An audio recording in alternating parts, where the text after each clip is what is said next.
Decisions, decisions, decisions. Today I'm going to share with you 3 tips for great decision making. The first one is there are no wrong decisions.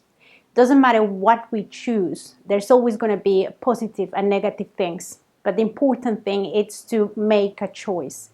If you think about that in your own life, when you make decisions and sometimes you had a bad experience, most of the time we learn much more from a bad decision or from that bad experience. The important thing is, what are you going to be focusing on?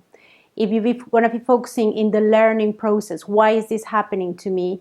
You will be amazed of how much you learn from that particular experience.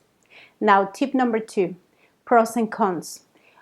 Something that I've done with many of my clients and myself, it's to get a piece of paper and you write down the decision or all the different options you are trying to decide from. So you need to write down the pros and cons of each one of them.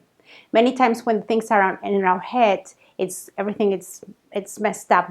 You're going back and forwards from one decision to another. When you write down in paper, it's so clear. Your choices is right there. It's so much easier when it's right down in paper. Number 3, it's about following your instinct, following your gut. There's scientific evidence that 90% of the time our gut instinct is right. But many times we don't want to listen to our gut because we don't like what it's telling us. But I'm telling you, every single time I have not listened to my gut, I have paid the consequences. And I'm sure you do too.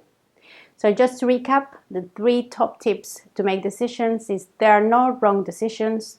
You need to write down the pros and cons of each one of the choices you're considering. And the third one, you need to follow your gut.